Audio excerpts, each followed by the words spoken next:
J'entends que ça feuillette encore un peu, mais vous avez encore le temps. C'est le psaume 19. Alors, chaque année, au mois d'août, il se passe un événement particulier. Des petites poussières de la comète Swift-Tuttle, je ne sais pas si je prononce bien ou mal, mais ne me reprenez pas là, sinon je vais être triste, entrent dans l'atmosphère à la vitesse de 200 000 km/h, à une température de près de 1700 degrés. J'ai une question pour vous. Comment appelle-t-on cet événement? Vas-y, Moïse. Oui, et en France, on l'appelle souvent pluie d'étoiles filantes. C'est plus simple.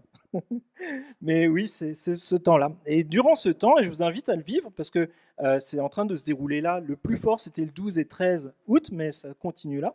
Ça peut être sympa de s'installer en famille ou avec des amis dans le jardin et regarder les traînées lumineuses qui sont en train de s'inscrire dans le ciel.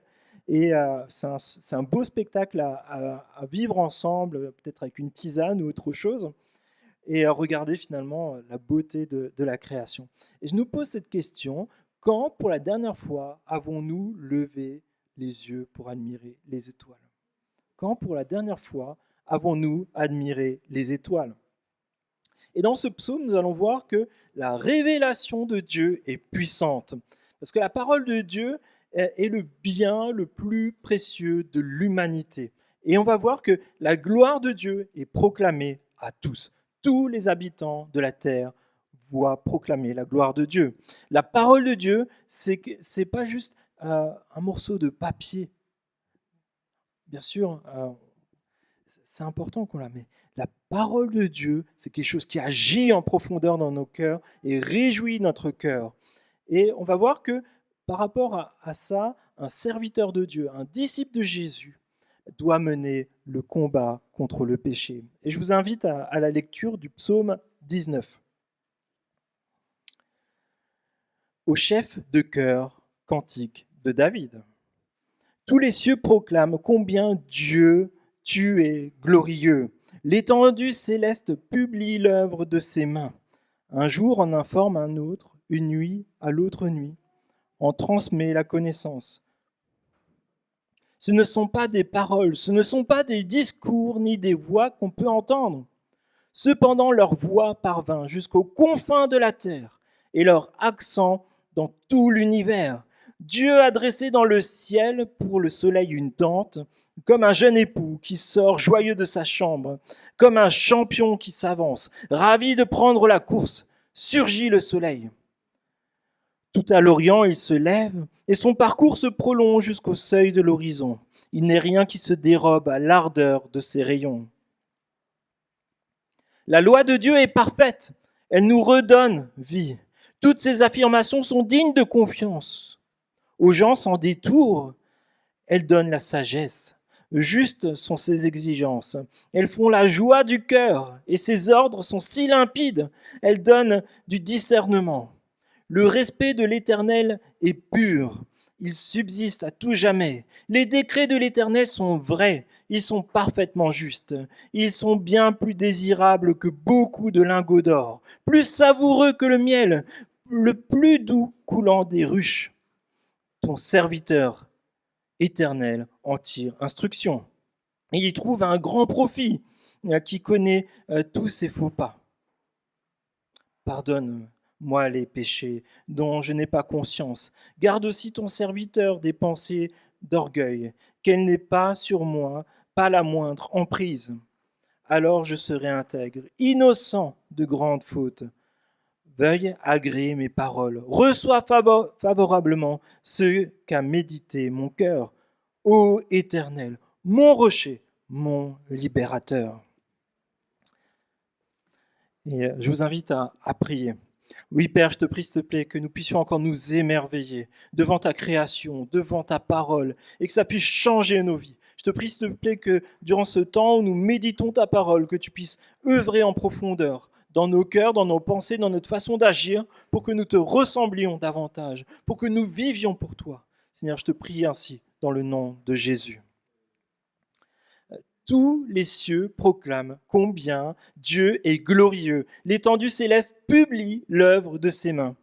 Et un des rappels forts de ce psaume, c'est que l'adoration de Dieu se manifeste de bien des façons. Et peut-être une façon dont on ne profite pas souvent, ça consiste à admirer l'œuvre du Créateur, admirer, dans ce cas-ci, l'étendue céleste, les étoiles, le soleil, la lune.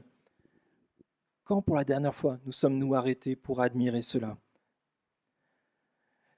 Mais là, certains commencent à adorer la nature, mais nous, en tant que chrétiens, nous voulons admirer l'œuvre en tant que telle, mais nous voulons surtout admirer son créateur, son artiste. C'est comme si on s'arrêtait parfois au tableau, mais nous, on veut voir qui est le peintre, ce qui veut nous transmettre. Les cieux font jaillir comme une source la gloire de Dieu. Les cieux font jaillir comme une source la gloire de Dieu. C'est ce qui nous donne de la joie, qui nous encourage. La contemplation des cieux nous fait prendre conscience qu'il y a un créateur et qu'il te parle. On ne peut pas nier qu'il n'y a pas un créateur qui a tout bien ordonné. Et ce n'est pas un langage comme on l'entendrait peut-être avec une voix qui va forcément vous parler, ça peut arriver. Verset 4, ce n'est pas un langage, ce ne sont pas des paroles, on n'entend pas leur son, mais Dieu te parle. Non seulement par la Bible, comme on va le voir, mais aussi par la beauté du ciel, les étoiles, le gigantisme de l'univers, les grands astres, pour nous faire connaître, ou au moins nous faire prendre conscience qu'il y a bien plus grand que nous-mêmes. Les psaumes nous rappellent que Dieu nous a créés pour l'entendre et le comprendre. Comprendre ces vérités qui sont transmises à tous les êtres vivants. Et ça se traduit par des sentiments. Quand là, vous sentez, bon, c'est peut-être un peu chaud là, mais quand vous êtes dehors, le vent vient sur votre visage et vous sentez les rayons du soleil sur votre peau, Dieu est en train de te parler. Bon, là, c'est un peu le four. Donc peut-être Dieu te parle d'autre chose. Mais les psaumes nous rappellent justement que Dieu veut nous parler. Et c'est cette illustration de... je ne sais pas si vous êtes allé voir déjà une exposition d'art, ou peut-être quand il y a un vernissage, donc il y a l'artiste qui est à côté de ses œuvres, et puis il explique un peu comment il les a peints. Il a dit, ah bah ça, j'étais en Thaïlande, et devant ces paysages, j'ai commencé à peindre, et j'étais aussi pris par la fraîcheur de l'eau, le verre qui est éclatant. Et il vous raconte ça. Vous avez votre petit verre de crément à côté, donc c'est nickel. Mais c'est tellement beau de voir cet artiste qui est en train de vous raconter ce qu'il veut te transmettre, ce qu'il a vécu, ce qu'il veut te transmettre. Et c'est là que se passe quelque chose qui est identique pour tous les hommes. C'est que devant un tableau, en fait, on a forcément un sentiment. On peut dire c'est beau, c'est laid, c'est insipide, c'est peut-être terrifiant, c'est peut-être inspirant ou c'est simplement horriblement moche. Mais on ne peut pas rester passif devant une œuvre d'art. Et là, c'est la même chose pour la création. Dieu ne souhaite pas que tu sois passif. On s'habitue tellement à regarder nos pieds au lieu de regarder ce qu'il y a autour de nous. Il y a une communication instantanée à nos cœurs, sans parole ni raisonnement étendu.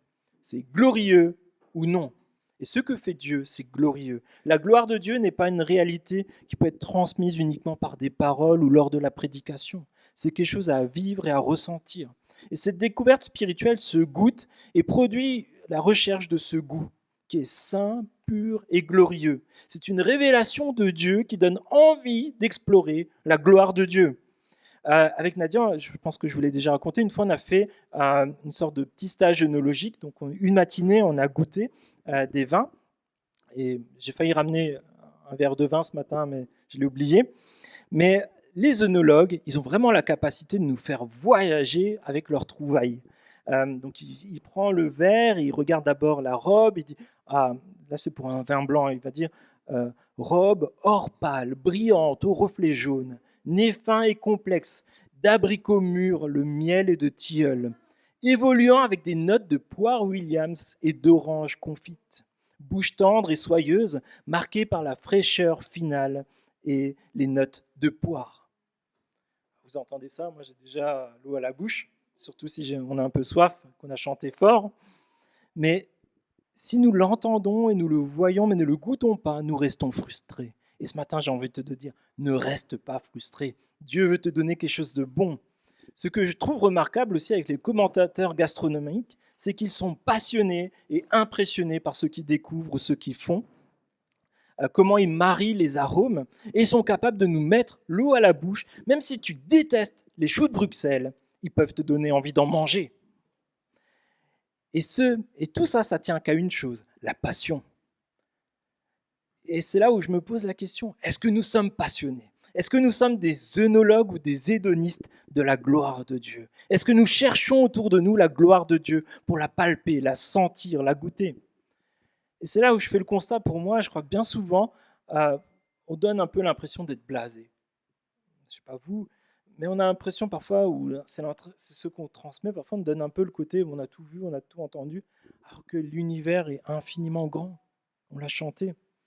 Et c'est vraiment cette invitation ce matin. Peut-être c'est pour ce soir, faire une petite balade en famille ou cet après-midi, et regarde autour de toi. Laisse-toi émerveiller par ce message que Dieu t'envoie. Ne reste pas accroché sur tes albums photos, mais regarde par la fenêtre. Va dans la forêt. Regarde ce que Dieu a fait. Aucun discours, aussi beau soit-il, ne pourra jamais transmettre ce que le cœur perçoit de la gloire de Dieu. Tu auras beau venir tous les dimanches et entendre la prédication. Tu ne vivras jamais aussi intensément que si tu te mets à genoux devant Dieu et que tu lui demandes de voir sa gloire. Verset 5. Cependant, leur voix parcourt toute la terre, leurs discours vont jusqu'aux extrémités du monde. Et là, c'est quelque chose qui est important, je pense, à retenir pour nous. Tous ont accès à la révélation de Dieu. Tous les humains ont accès à la révélation de Dieu. Et c'est Paul qui dit ça en Romains 1, verset 20. En effet, les perfections invisibles de Dieu, sa puissance éternelle et sa divinité se voient depuis la création du monde. Elles se comprennent par ceux qu'il a fait. Ils sont donc inexcusables, puisque tout en connaissant Dieu, ils ne se sont pas donné. Ils ne lui ont pas donné la gloire qu'il méritait en tant que Dieu et ne lui ont pas montré de reconnaissance. Au contraire, ils se sont égarés dans leur raisonnement et leur cœur sans intelligence a été plongé dans les ténèbres. Tous ont accès à la révélation de Dieu. Mais nous sommes-nous positionnés pour être au soleil? Ou essayons-nous d'esquiver la présence de Dieu qui est partout? Tous les hommes ont accès à une part de la révélation de la gloire de Dieu. La question est de savoir qu'est-ce que tu en fais, qu'est-ce que j'en fais. Parce qu'un jour, on se retrouvera tous devant Dieu lors d'un grand jugement. Nous serons devant Dieu et nous ne pourrons pas dire que nous ne savions pas que Dieu existe. Nous ne pourrons pas dire qu'il cherchait à être en relation avec toi et avec moi. Car la gloire de Dieu est proclamée à tous. La parole de Dieu aussi, elle réjouit le cœur. C'est quelque chose que Dieu nous a confié. La nature est semblable à un tableau d'un peintre et nous apprenons qu'il y a un peintre et nous découvrons ses sentiments, son œuvre, mais là nous découvrons encore autre chose. Nous découvrons ce que Dieu nous a laissé. Il est dit la loi de l'Éternel, le témoignage de l'Éternel, les préceptes de l'Éternel, les commandements de l'Éternel, la crainte de l'Éternel, les préceptes du Seigneur. Le jour de la création, le sujet de la création de Dieu est de manifester sa gloire. C'est ça le sujet de son œuvre. Et que nous nous réjouissons à le connaître. Nous avons de la joie d'en savoir toujours davantage sur qui est le Créateur, mais aussi sur les paroles qu'il nous a laissées. C'est ce qui rend que le Créateur attend que nous lisions ces lettres qu'il nous a écrites avec beaucoup d'amour. Le même Dieu qui connaît les secrets de l'immensité de l'univers. Vous savez, les astres infiniment grands, infiniment loin, ou peut-être les tout petits microbes qu'on ne voit même pas avec les petits microscopes, mais il faut aller jusqu'au niveau des atomes ou autres. C'est Dieu qui connaît tous ces secrets-là. Et c'est Dieu qui parle avec des lois, des témoignages, des préceptes, des commandements et des ordonnances. Et toute la loi, tout ce que Dieu nous a donné par ses écrits, servent à une seule chose. En 2 Timothée 3, verset 16, toute l'écriture est inspirée de Dieu et utile pour enseigner, pour convaincre, pour corriger, pour instruire dans la justice, afin que l'homme de Dieu soit formé et équipé pour toute bonne œuvre. Dieu nous connaît mieux que nous-mêmes. Et j'ai une bonne nouvelle pour toi, Dieu a un projet pour toi. Parfois, on attend un projet, bah toi, il faut que tu ailles dans tel pays, que tu ailles parler de Dieu là-bas. Ou alors que tu deviennes un grand entrepreneur. Non, Dieu, il a un plan précis pour toi et il est révélé dans la parole de Dieu. Que l'homme et la femme de Dieu soient formés et équipés pour toute bonne œuvre. C'est pour ça que tu as été créé. Les Écritures sont la parole de Dieu et c'est pourquoi elles ont un effet qui est bénéfique sur nous lorsque nous sommes à leur écoute. Mais c'est une question de choix. Verset 11, ils sont plus précieux que l'or, que beaucoup d'or fin. Ils sont plus doux que le miel, même le miel qui coule des rayons. Si vous avez le choix entre la parole de Dieu et un peu d'or, choisissez la parole de Dieu. Si vous avez le choix entre la parole de Dieu et une montagne d'or, choisissez. Oui, c'est ce qui aura le plus de valeur. Les avantages de connaître et de mettre en pratique la parole de Dieu sont plus grands que toutes les richesses terrestres. Ils donnent accès à les richesses terrestres donnent accès à un plaisir, souvent instantané, mais les richesses du royaume de Dieu sont bien plus grands et nous donnent un plaisir qui est bien plus grand et plus long parce qu'il va en durer jusque dans l'éternité. Même si nous étions milliardaires, nous ne pourrions pas les acheter. Et je voudrais vous relever au moins 3 bénéfices qui sont notés. La parole de Dieu donne la vie. Verset 7. La loi de Dieu est parfaite, elle nous redonne la vie. Jésus a dit, l'homme ne vivra pas seulement de pain, mais de toute parole qui sort de la bouche de Dieu. Beaucoup de personnes, quand ils rencontrent Jésus, Christ, ils disent, c'est là, à ce moment-là, que ma vie a vraiment démarré. C'est un nouveau départ.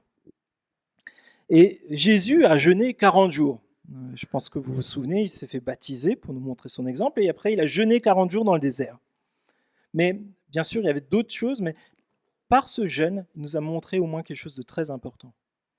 Il nous a appris à prendre radicalement conscience que nous avons besoin de la parole de Dieu. Il ne suffit pas juste d'avoir du pain sur la table, il nous faut la parole de Dieu. La nourriture donne la vie physique, mais la parole de Dieu nous donne la vie spirituelle, la vie qui ne finit jamais et la vie qui est en abondance. Nous ne pouvons pas maintenir une vie dynamique, puissante et passionnée si nous négligeons la parole de Dieu. Et là, je pense que nous avons chacun à nous confesser. Je pense que aucun d'entre nous n'est satisfait de sa connaissance et du temps qu'on passe avec Dieu à l'écoute de sa parole. Nous devrions rester frustrés de connaître toujours davantage Dieu, parce que la loi de Dieu est parfaite et elle ravive l'âme. Deuxièmement, la parole de Dieu nous donne la sagesse. Le témoignage de l'Éternel est vrai, il rend sage celui qui manque d'expérience. Les commandements de l'Éternel sont clairs, ils éclairent la vue. Une personne sage est une personne dont la vie a un sens à la lumière de son ambition éternelle. Une personne sage est une personne dont la vie a un sens à la lumière de son ambition éternelle. Un exemple tout simple, comme on reste dans les richesses. Le renoncement à soi aura l'air stupide pour quelqu'un de matérialiste. C'est Évis qui nous parlait l'autre fois de son père qui avait laissé passer sans doute une grosse somme d'argent parce que c'était plus important d'aider une personne. Tandis que l'accumulation des trésors sur terre perce tout son attrait lorsque l'on reconnaît qu'on ne les emportera pas au ciel. Il faut investir en ce qui est éternel. Ce qui est éternel, c'est les richesses célestes. Si nous vivons à la lumière de la réalité du ciel, nous serons bien plus intéressés par les récompenses éternelles que par ce qui est éphémère. La vraie sagesse commence par la crainte de l'éternel. Ça veut dire que Dieu est le chef de ma vie.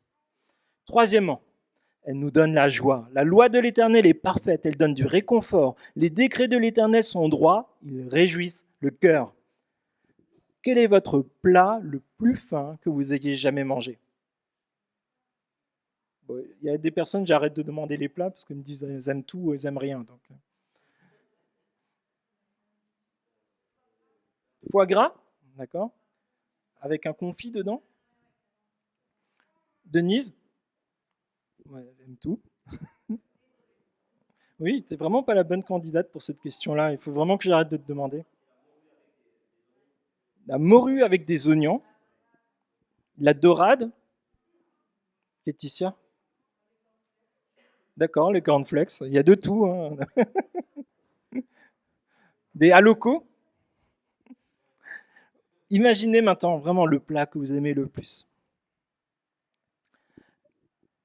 La parole de Dieu réjouit le cœur et elle a un effet dans nos vies qui se compare à la chose la plus agréable et la plus douce que vous puissiez déguster.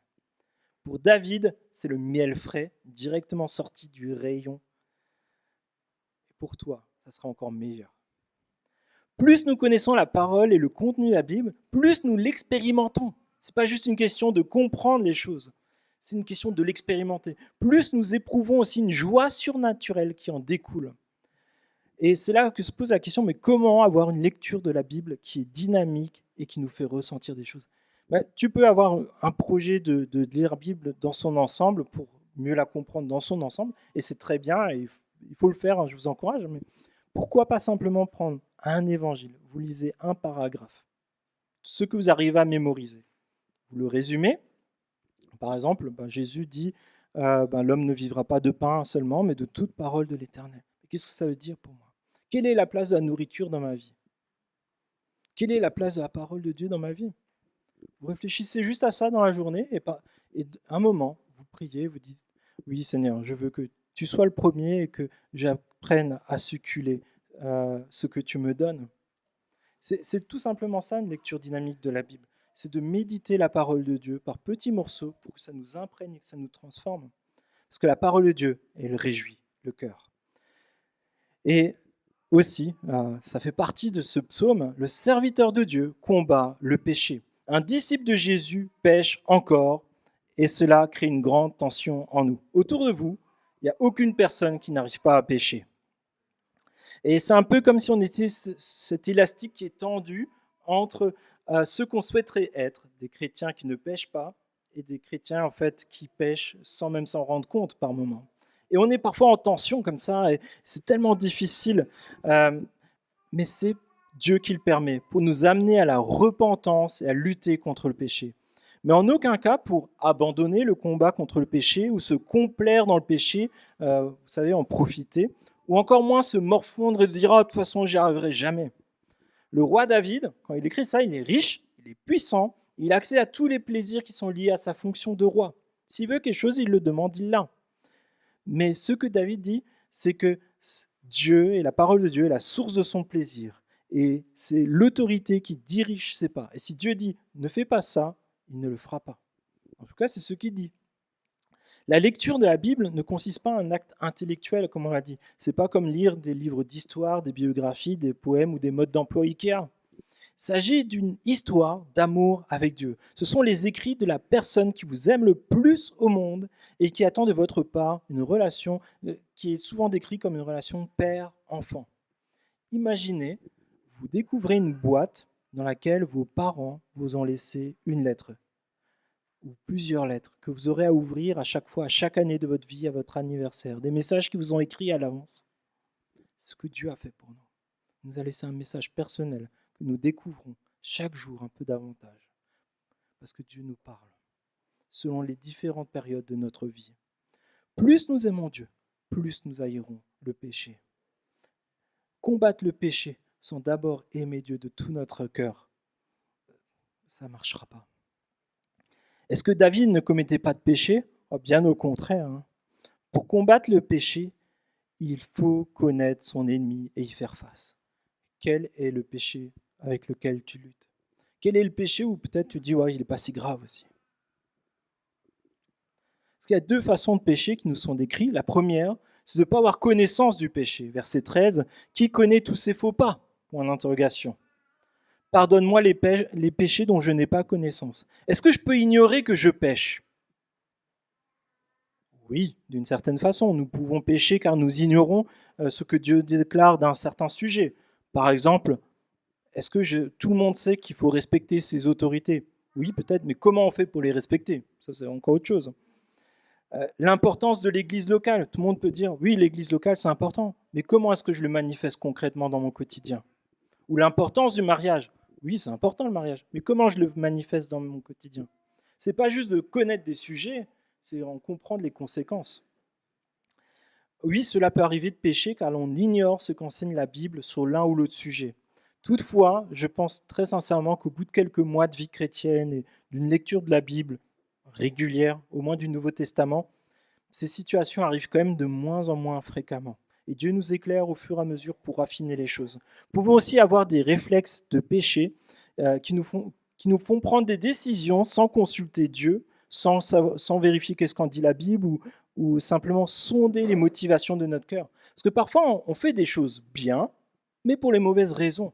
On le fait pour se faire voir, on le fait peut-être pour avoir quelque chose. Et c'est là aussi qu'il faut faire attention, parce que ce n'est pas l'acte en lui-même qui est important, c'est notre cœur.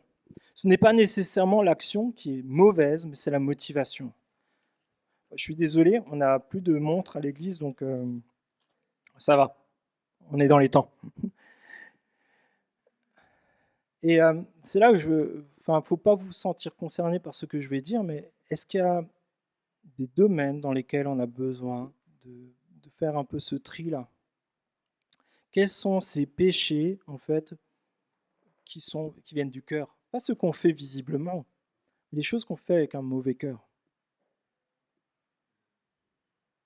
Parce que parfois, on peut rendre service, et comme par exemple Paul le dit dans 1 Corinthiens 13, si je n'ai pas l'amour, même si je me fais brûler, même si je donne tous mes biens, ça ne sert à rien.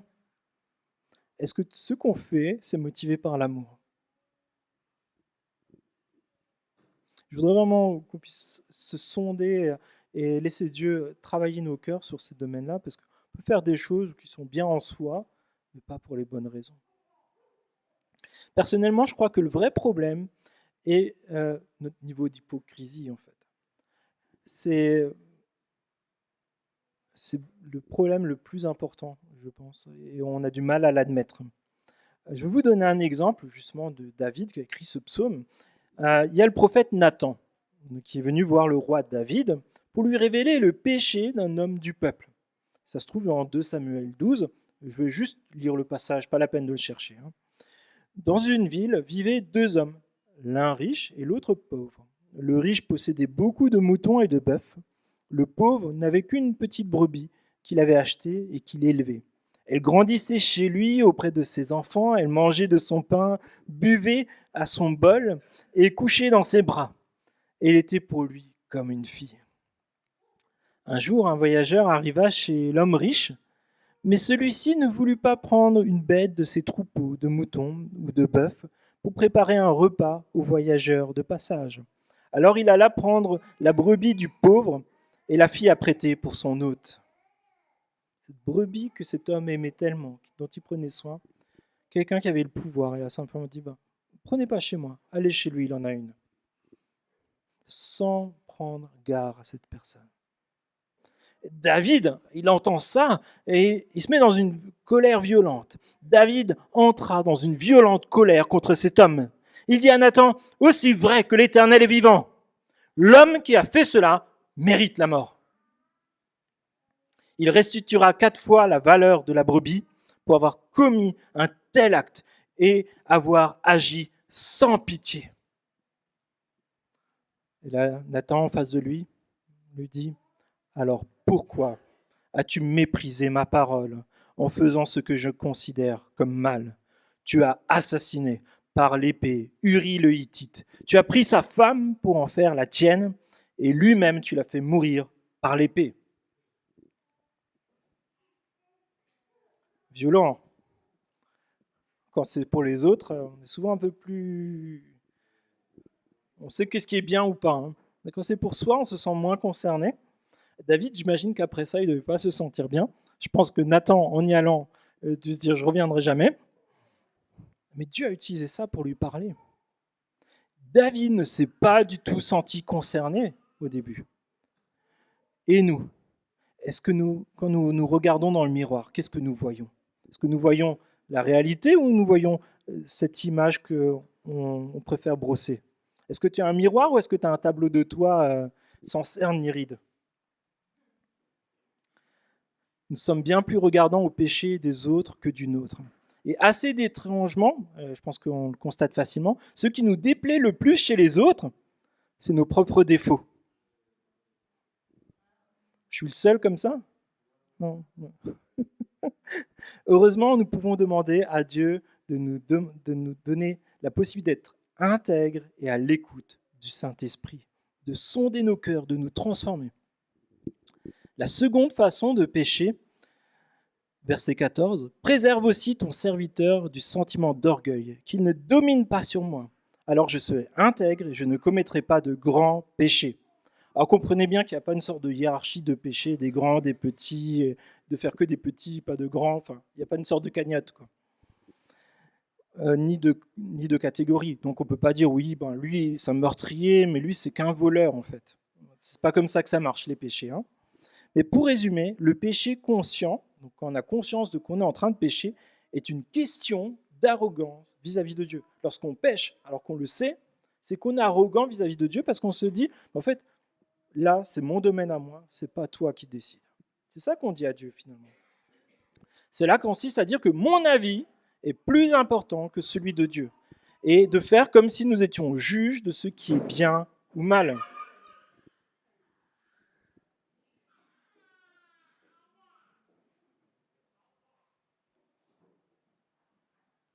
Ça va?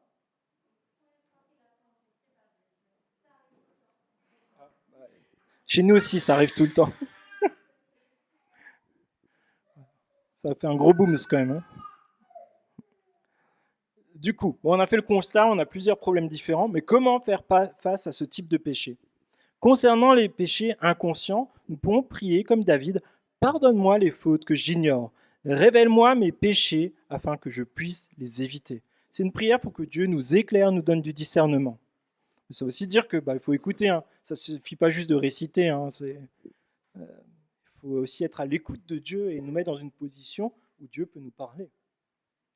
Deuxième, dans le cas des péchés conscients, il s'agit d'une prière pour demander à Dieu de nous donner la force, la volonté de lutter contre le péché. L'intelligence, peut-être aussi de mettre des garde-fous pour éviter d'y retomber. Peut-être un problème avec les vidéos sur Internet, peut-être mettre un logiciel qui bloque certains sites. Peut-être avoir quelqu'un qui peut nous poser des questions sur qu'est-ce que tu as regardé sur Internet. Ou peut-être comment est-ce que, peut-être quelqu'un qui est joueur, d'avoir quelqu'un qui est capable de confiance, qui peut regarder vos comptes et dire voilà, j'ai vu que tu as joué, est-ce qu'on peut en parler ensemble? Avoir une redevabilité.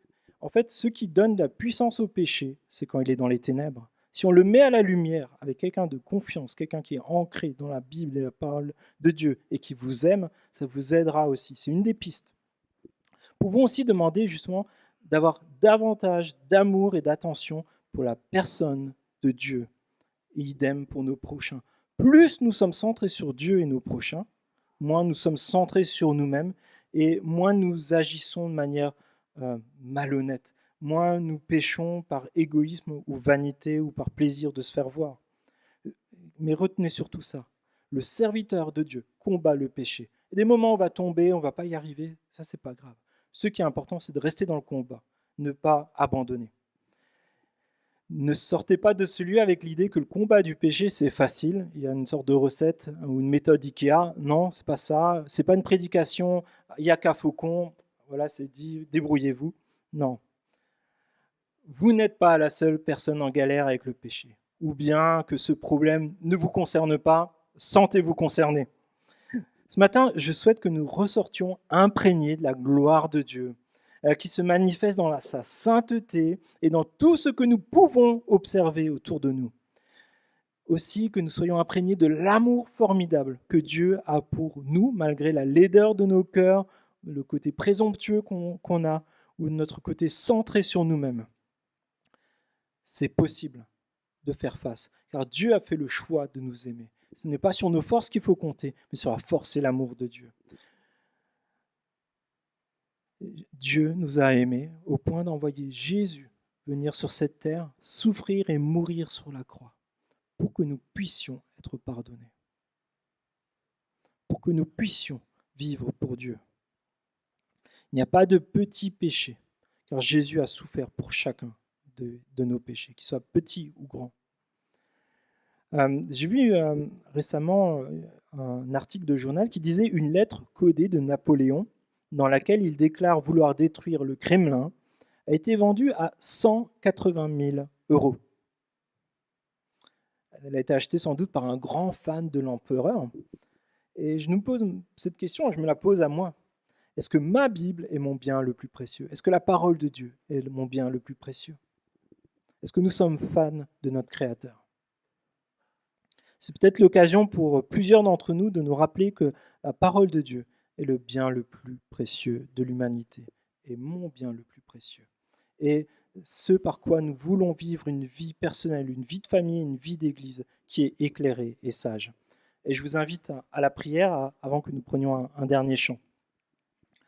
Oui, Père, je te remercie parce que tu es bon avec nous et tu nous révèles ta gloire. Tu nous permets de l'expérimenter, de la goûter, de la savourer. Et je te prie, s'il te plaît, que tu nous permettes de devenir ces œnologues, ces personnes qui apprécient découvrir et goûter ta gloire par la connaissance de ta parole, mais aussi par l'observation de tout ce que tu fais de beau autour de nous. Je te prie, s'il te plaît, que tu nous apprennes à nous émerveiller toujours et encore, comme des enfants. Et on veut te remercier parce que c'est toi qui es venu à notre rencontre pour payer le prix de nos péchés, pour que nous soyons réconciliés avec toi et que nous puissions apprécier pour l'éternité ta bonté, ta douceur, ton amour, tout ce que tu fais. Je te prie que vraiment tu puisses sonder nos cœurs et que tu puisses nous amener à peut-être faire un pas de plus avec toi durant cette semaine. Je te prie ainsi dans le nom de Jésus. Amen.